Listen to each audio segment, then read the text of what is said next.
النهاردة حابة أتكلم في موضوع بقى منتشر أوي، وهو الخوف الشديد أوي من الحسد. أي حاجة بقت بتحصل لنا بقينا بنحطها في الحسد. نصيحة لأي حد لأي حد بيخاف من الحسد أو حاسس فعلا إن هو بيتحسد بسرعة أوي، أو الموضوع ده بيأثر فيه لو وقف مع حد قال كلمة هو فعلا بتحصل له حاجة بعدها. أو مثلا حد دخل عنده فعلا بتحصل له حاجة بعدها. على فكرة بيحصل كده كتير فعلًا، بس هنا المشكلة فين؟ تفتكروا المشكلة فين؟ فيّا والّا في الحد اللي دخل ده؟ تعالوا كده أنا حابة أتكلم في الموضوع ده. الموضوع ده مهم جدًا، عايزين نركّز فيه شوية، وأتمنى إن يعني تستفادوا حتى لو بجملة حتى بسيطة. تعالوا كده نصلي على سيدنا محمد، اللهم صل وسلم وبارك عليك يا حبيبي ويا سيدي يا رسول الله. حطي لي بقى لايك للفيديو الجامد ده، وهتشوفوا الغدا الخفيف السريع الجامد ده، بس احنا هنتكلم في الموضوع ده اهم من اي حاجة.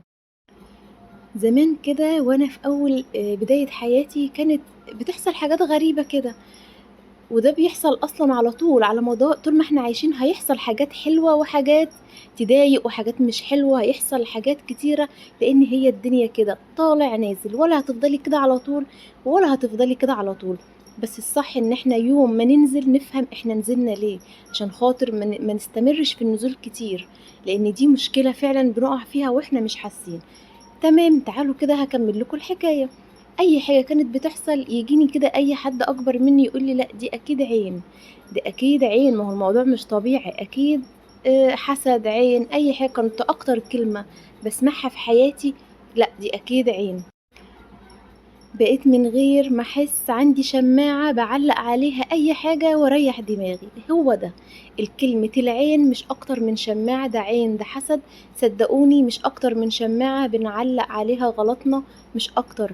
ما انا ممكن بدل ما اقول ده عين اقعد كده افكر، طب ايه اللي حصل مثلا مني، ايه اللي انا عملته عشان خاطر ربنا مثلا جزاني بيه، ايه اللي ربنا عايزني فوق ليه. ما هو في حاجات، كل حاجة بتيجي كده بدرس معاها.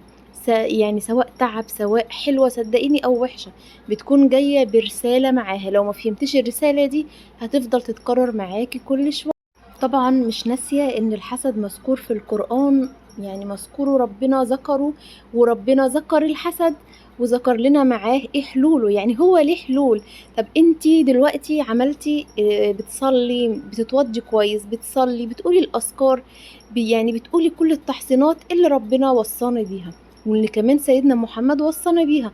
طب انا عملت كل الحاجات دي وبقت في مشكلة برضو، حاسة ان انا بتحسد بسرعة قوي، بتحصل لي مشاكل كتيرة. صدقيني هنا تبدأي تدوري على نفسك على طول، ايه اللي انا مقصرة فيه، ايه اللي ربنا عايزني افهمه، ايه الرسالة اللي جاياني من الحاجات اللي بتتكرر معايا دي. في رسالة، ما هو بصي في رسالة ربنا آه يعني عايزك تفهميها، عايزك توصلي لها، لان ان شاء الله وقت ما توصلي لها وتفهميها انت هتستريحي من الموضوع ده، هتخشي في طريق حلو قوي. فربنا عايز لنا الأحسن وعايزنا في مكان أحسن. على طول أحط في دماغي كده، استحالة ربنا هيبعت لي حد يفضل طول عمري يحسدني، استحالة، ما هو أنا مش معقولة. لأ، أنا فعلا مؤمنة جدا إن في حسد. مش رافضة خالص الموضوع، بس مش لدرجة إن أنا هعيش حياتي كلها محسودة.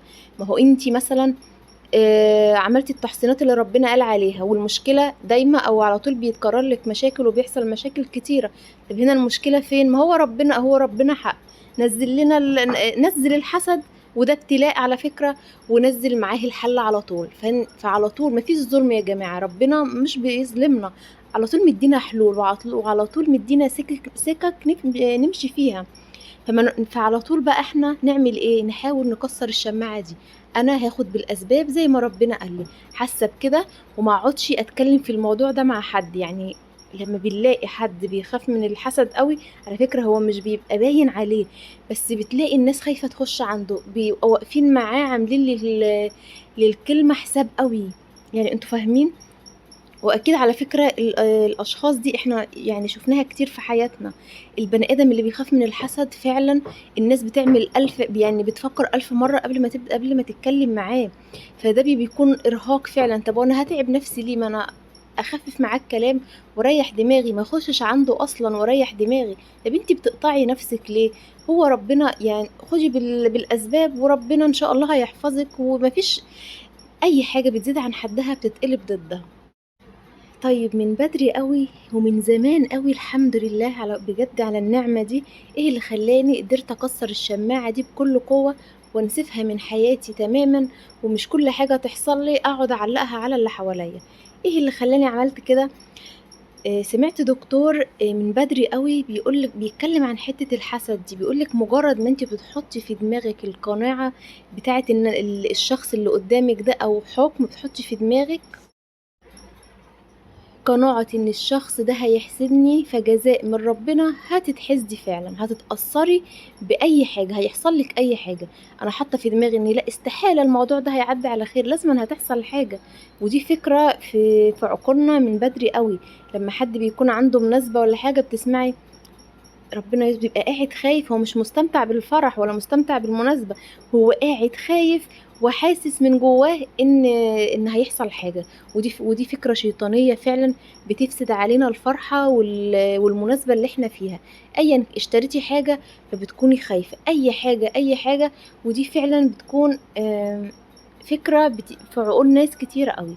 فلمّا الدكتور ده قال لك ده هي عبارة عن قناعة في دماغِك، مجرد ما حطيتيها فبتاخدي فعلًا الجزاء منها، لإن ده بيكون حكم. لمّا أنا أحط واحدة تيجي قدامي وأنا مثلًا أحط في دماغي حتى لو ما قُلتهاش بيني وبين نفسي كده، الست دي عينيها وحشة، أو الشخص ده عينه وحشة، ده كده حكم أنا صدرته على بني آدمة قدامي وهي ممكن ما تكونش شايفاني أصلًا، يعني فاهمين؟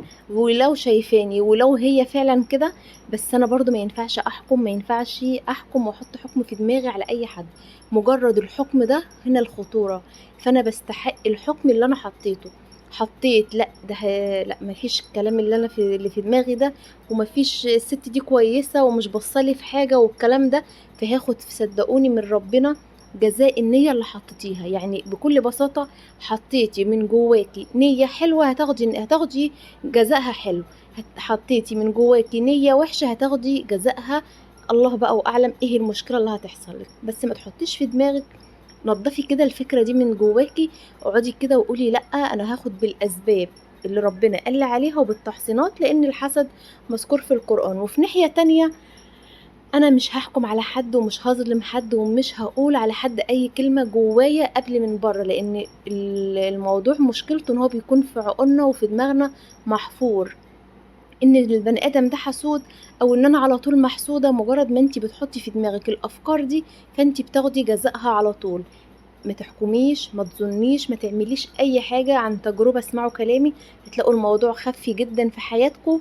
لأ، على طول خلّي كده دماغي أنا واثقة إن ربنا أنا على طول أقول كده، أنا واثقة إن ربنا مش هيعمل لي حاجة وحشة، والله حتى لو حاجة حصلت لا، لا، لأ، أكيد في حاجة دلوقتي لمّا حاجة بتحصل لي باقول أكيد في حاجة أنا قصّرت فيها.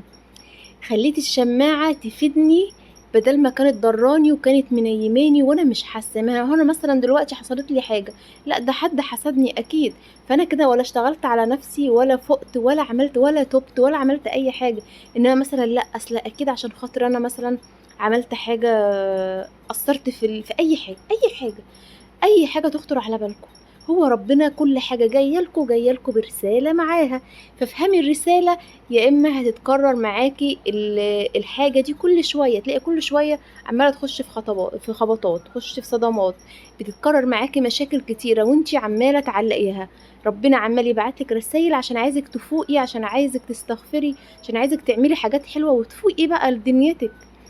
كسّري الشماعة اللي في حياتِك دي وفوقي وأنتِ مصممة على رأيِك زي ما أنتِ، فأنتِ حرة بقى. مصممة لأ أنا محسودة، أنا تمام، أنا ما باغلطش، بس أنا أكيد محسودة، فخلاص خليكِ عايشة في الفكرة دي لوحدها بتضيّع. الموضوع ده كبير على فكرة، ولمّا باخش على الفيس كده بالاقي ناس عاملة له حساب أوي ومقصّرة فيها أوي، وفعلًا مش بتكون حتى قادرة تعترف بالنعمة اللي ربنا أنعم عليها بيها خوفًا من الحسد. طب ما هو إزاي؟ ربنا قال لنا أما بنعمة ربك فحدث، اذكري نعمة ربنا واحمدي ربنا واشكري عليها تستحقي الزيادة.